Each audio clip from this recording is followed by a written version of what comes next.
Now, these tanmatras are subatomic basic structures.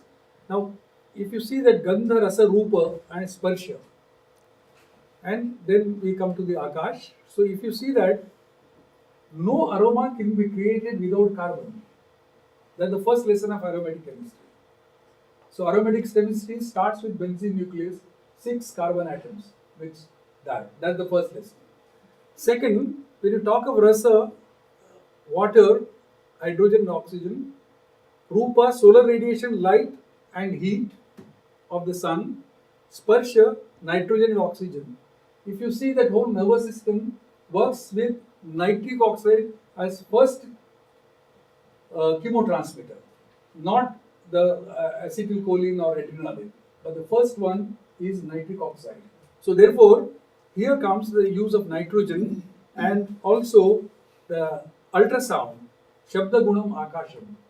So that is the sound. So that means what A. Oparin created DNA, he was asked in a meeting, sir, this DNA powder, you know, the DNA which he created was of tobacco leaf virus.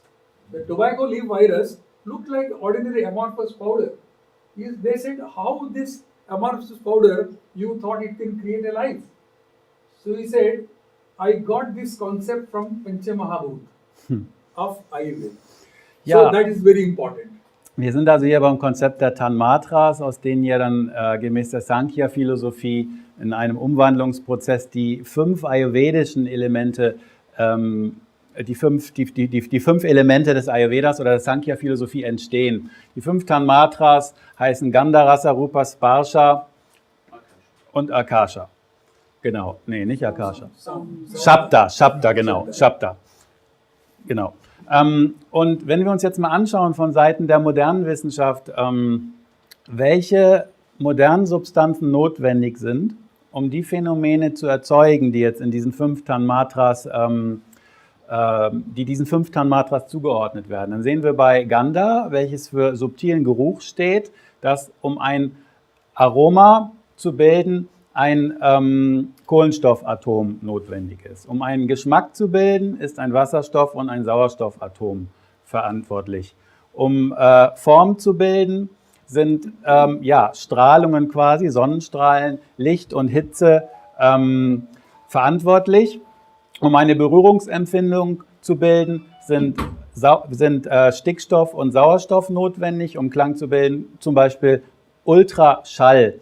Und er ordnet jetzt diese modernen Phänomene, diese Beispiele der modernen Elemente, die die jeweiligen Sinneswahrnehmungen erzeugen können, den 5 Elementen zu und sagt, dass dieser Wissenschaftler, der aus einem Tabakpflanzenvirus eine künstliche DNA das erste Mal hergestellt hat, auch das ayurvedische Prinzip der 5 Elemente verwendet hat.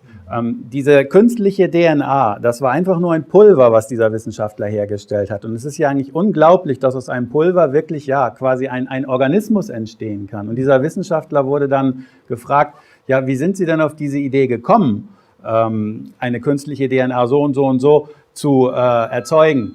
Und der Wissenschaftler antwortete, ich habe das Konzept aus den 5 Elementen des Ayurvedas abgeleitet.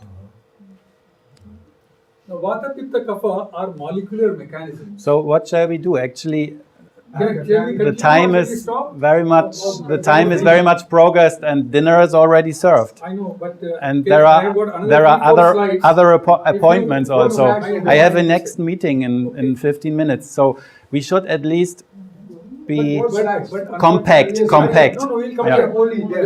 Only 4. Okay. Let's bring So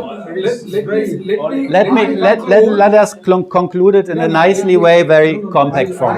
Let me conclude by saying that Vata, Pitta, Kapha, instead of breaking our heads as we do normally, we should think in terms of molecular mechanisms. Also was wir auf jeden Fall tun sollten, was wir zumindest versuchen könnten, anstatt nur im Sinne von Vata, Pitta und Kapha zu denken, auch im Sinne von Molekularmechanismen zu denken. So the essential factors, 4 factors which Sushruta described, Rutu, Kshetra, Ambu, Bija, I think most of you all know this. Yes. Yes. So Und does it need explanation? Sushruta beschreibt 4 Faktoren für die Empfängnis. Er sagt, das kennt ihr. Now, Atma, the sentient Purusha, the 20 gunas which Atma possessed are this. You can say that lifespan, knowledge, Indriyas, and all this, which you see here, they're all part of genomic understanding today. What we Und have. die ganzen Faktoren, die jetzt Atma zugesprochen werden aus ayurvedischer Sicht in den Klassikern oder die Faktoren, für die Atma, also das Selbst verantwortlich sind, das sind alles Faktoren, die aus moderner Sicht den Genomen zugesprochen werden. Now, 6 bhavas, Charaka has said, maternal, paternal, soul, that is Atmaja, Satmaja, Sattvaja, Rasaja. These all 6 things, how we can put it in the modern language, maternal, paternal, soul, brain, fetal nutrition, that fetoplasmic circulation, and congenial intrauterine fetal microenvironment. Charaka beschreibt 6 Faktoren, die verantwortlich sind für die Bildung des Fötus. Auch die kann man wieder modern übertragen. Maturja, also die mütterlichen Faktoren, können wir auch modern sagen, die Faktoren, die die Mutter dazu steuert. Pitrja, alles das, was vom Vater kommt, sagen wir auch in der modernen Wissenschaft. Atmaja, okay, das könnte man als Seele übersetzen. Die Frage ist, was ist das genau? Sattvaja, das, was vom Geist kommt. Auf jeden Fall das, was im Lebewesen durch das Gehirn oder die Faktoren des Gehirns. Rasaja können wir übertragen als die Nährung des Fötus durch die Plazenta.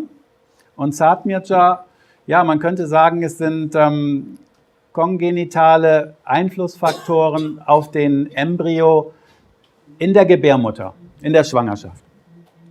Now, this is the most important one which I want to tell you. The first 6 days of conception, once the embryo is formed, that is the time when we teach our modern students, there occurs what is called gene imprinting. And this gene imprinting gives total, for the lifespan, whatever the inputs which are there, the inscriptions which happens. And the same imprinting, if you translate into Sanskrit, it becomes Brahmalek. Was sehr wichtig ist, dass 6 Tage nach der Empfängnis quasi ein genetisches Muster sich festgelegt hat. So that's Brahmalek is what is Atmaja, genetic potential for whole lifespan, and the centriole decides the chromosomal organization. Und das wird im Ayurveda als Brahmaleka bezeichnet, dieses Konzept. Eben das Konzept, in der Embryo sich quasi vollständig gebildet hat. So this is about brain development between 4 to 14 weeks, where the organogenesis occurs and the brain develops. 4. bis 14. Woche. Hier wird beschrieben, wie das Gehirn sich vor allen Dingen entwickelt. And omega Des Embryos. fatty acids and this ghee. Ghee as Ghrutam Buddhivardhakam. Besonders wichtig sind Omega-3-Fettsäuren aus moderner Sicht. Ghee natürlich auch, welches auch Omega-3-Fettsäuren enthält und aus ayurvedischer Sicht eben die Intelligenz auch fördert. And Rasaja Satmaya is about the microenvironment and fetal nutrition. Rasaja sagt mir ein Konzept, wo es um Mikroernährung des Embryos geht. An Indian baby is more fat Less. and lean muscle. Ein indisches Baby ist mehr, ja, besitzt mehr Fett und weniger Muskeln. And the reason for that, poverty, undernutrition, social deprivation, adverse stress, prenatal fetal experience, and the fetal genome is affected because of that. And that's so there is a development program in the uterus is affected. Und die Ursachen dafür können sein Armut, Unterernährung, soziale Probleme, Stress etc. Und das führt eben zu pränatalen Erfahrungen des Fötus, zur Prägung einer bestimmten Struktur der Genome des Fötus und natürlich zum Stimulus einer bestimmten Entwicklung des Fötus im Uterus. Now, David Barker has shown this in research with 5 continents, that intrauterine, whatever happens, decides the future of the baby. That is all diabetes and everything has got origin in the fetus. Und David Barker hat in unterschiedlichen Untersuchungen sehr betont und nachgewiesen, dass alles, was sich im Leben eines Menschen entwickelt, letztendlich intrauterin angelegt ist. And with the use of Masanmasa Paricharya, and Garbhini Paricharya, we could alter all this. This is what I want to show. The next slide, in which I have shown one of the Ayurvedic preparation on which I have done a lot of work, and which we showed that average birth weight can be improved by 200 grams, which is very, very significant. And we can reduce the perinatal mortality by 50% and also reduce the incidence of pregnancy-induced hypertension. And this was confirmed by multiple studies by different authors, different people. What is this? Pregnancy-induced hypertension, PIH, Pregnancy-induced Hypertension. Induced Hypertension, okay. Ja, hier noch ganz interessant, durch Verwendung der im Ayurveda empfohlenen Maßnahmen auch zur Zeugung und Begleitung der Schwangerschaft eines gesunden Kindes, konnte er also nachweisen, dass zum Beispiel bei Beachtung dieser Maßnahmen das Geburtsgewicht des Kindes gesteigert werden kann, um 200 Gramm ungefähr, dass die Sterblichkeit, die Neugeborenen-Sterblichkeit eben ja, mehr als halbiert werden kann und dass auch das Auftreten von Bluthochdruckproblematiken im Neugeborenen signifikant reduziert werden kann. So with this, I thank you all. Really, I think with this